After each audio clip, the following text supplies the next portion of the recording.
Thanks for inviting me. It's a pleasure to be here to speak about these very important topics. With regard to your question about anxiety, it is sad, the extraordinary increase in worry and stress and other symptoms of anxiety that have occurred post-pandemic. It's a major public health crisis across the globe. Last year I had the opportunity to speak with individuals from New Zealand and some other countries, and I was surprised and saddened to see how the anxiety problems were global in nature, particularly among middle school children and adolescents, those who had strong relationships with peers and with family members as they went into the pandemic, but coming out of the pandemic, many of those relationships were hard to reestablish. And then if you add the impact of social media and the comparisons that children and adolescents make between themselves and the individuals they see on social media platforms, that's added stress in addition to the pandemic. So we're in a very difficult time right now for all of our youth. And it's important for all of us to take extra efforts to try to improve the worry and the stress that children are feeling.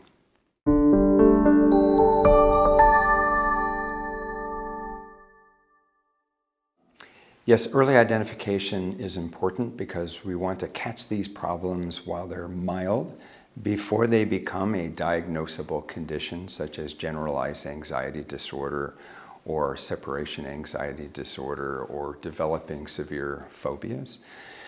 So screening is the only way to catch these problems when a child has 1 or 2 or 3 symptoms. And it's much easier, much less expensive to manage these problems before they become severe. And with any luck, actually prevent the onset of an anxiety disorder that requires more expensive, more invasive treatments. Our research indicates that it's difficult for parents to identify these problems when they're mild, to detect them early. It's equally difficult for teachers and other adults in a child's life to do this, which is one of the reasons, just like healthcare and just like medicine, it's important to use formal measures that have some evidence of reliability and validity to identify problems early, particularly using self-report measures, because oftentimes children and youth keep these problems to themselves and they do not share them with adults in their life. So this is why screening is so important.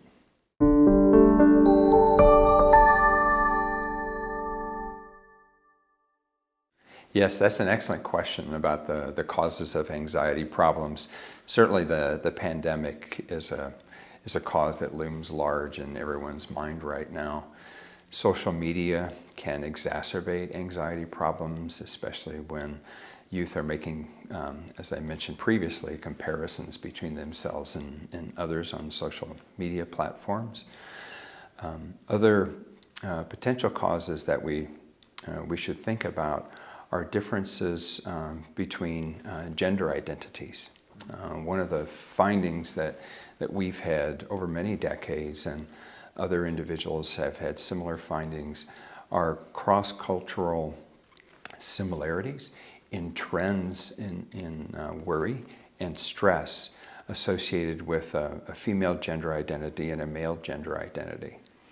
And the two seem to differentiate at about age 11 or 12 years of age. It's quite remarkable. I know in the Americas and in Spain, we've seen very similar results where girls start to worry considerably more beginning at about that age. There's also evidence of family resemblance for anxiety problems, so the causes can be many, but the interventions or the treatments are very similar, regardless of the cause.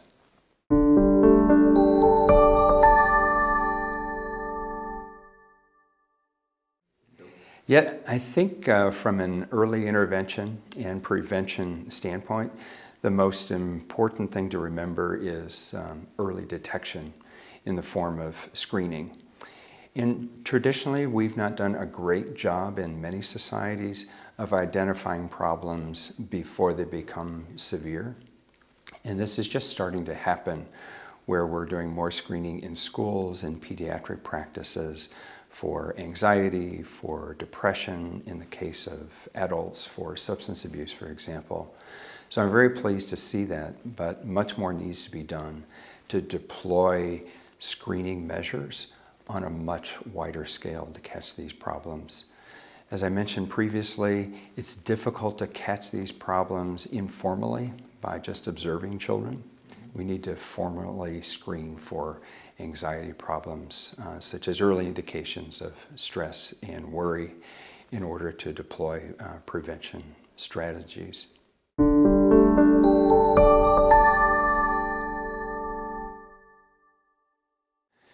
With regard to using the BASC-3 and perhaps even some other measures to identify anxiety problems and anxiety disorders, it's really important to look beyond the anxiety scale.